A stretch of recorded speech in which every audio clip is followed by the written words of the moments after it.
right, so our next one is the soft taco.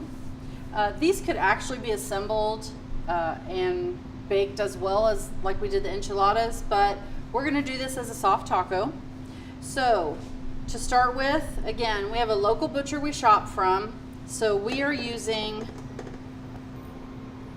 80/20 ground beef from our local butcher. I have diced onions. I have homemade taco seasoning. Again, we use Alton Brown's taco seasoning number 9, and it helps us control salt and sugar.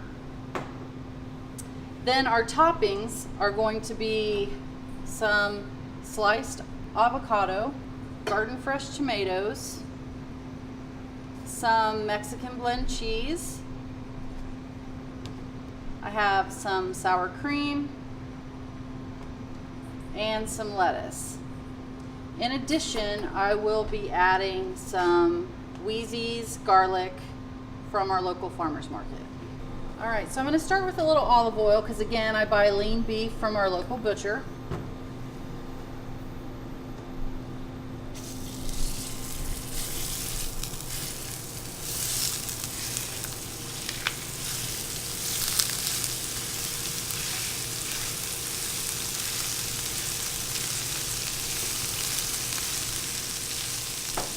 I'm also going to point out that this is a special spatula. So in the kitchen, in the culinary world, there's two kinds of spatulas. There's ones you can use in heat and there's ones that you cannot.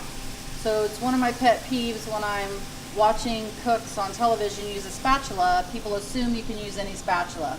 If it has a red handle, it is, or if it's silicone, you can use it for hot, but if it's a white handle, you cannot. It will melt the plastic into your product. So I always like to point that out because it's one of my pet peeves of cooking shows. So just be sure that when you are doing that, it is made to be used with heat and not just for baking. Our ground beef is just about done, so I'm going to add the onion.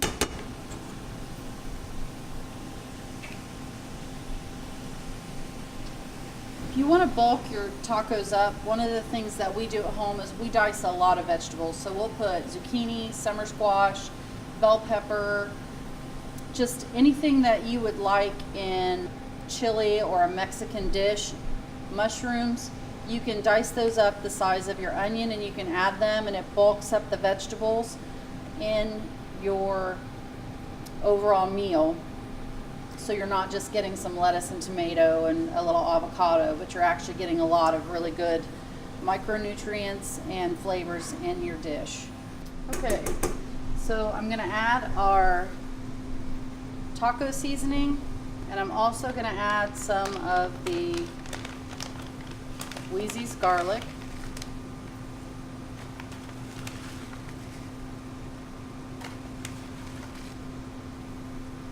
And we're going to add a little water. Again, the great thing about making your own taco seasoning is that you control the heat. Now, I like spicy, my husband not so much, so we can find a happy medium for the both of us because we control what's going into it. A lot of people can't have any sugar. You control that. You can use monk fruit or your favorite sweetening alternative, and you don't have to worry about what's in it because you've made it. And so everything that's in it, you put there, and it's delicious. And you can mix a bunch of it up. So what we tend to do is we'll mix a big bowl of it, and then we'll put it in a quart jar with a tight lid, and it's good for a long time.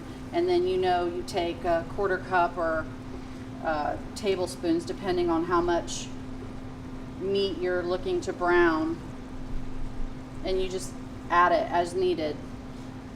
So all I'm doing is letting this water cook back out. There's a little bit of a thickening agent in the taco seasoning, and so you want to give that some time for the water to work and to cook into the meat so that your meat's fully flavored.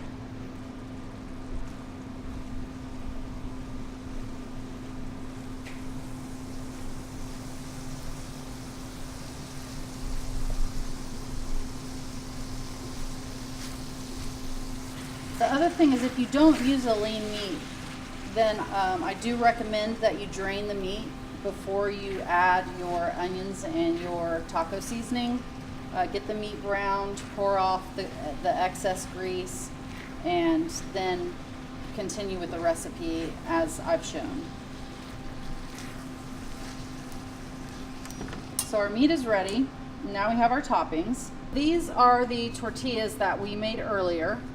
I'm going to heat them up just a little bit on the residual heat from the burner.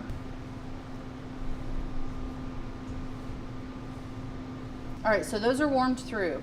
So I always start with my cheese first because I like the meat to melt the cheese.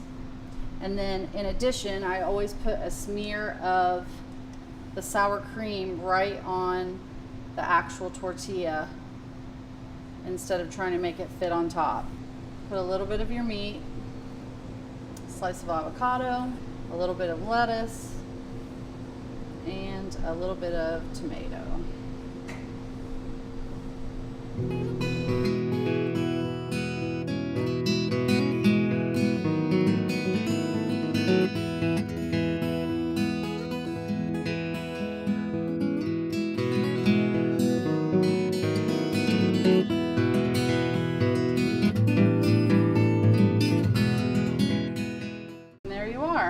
There is your soft taco made from your grain-free, gluten-free tortillas.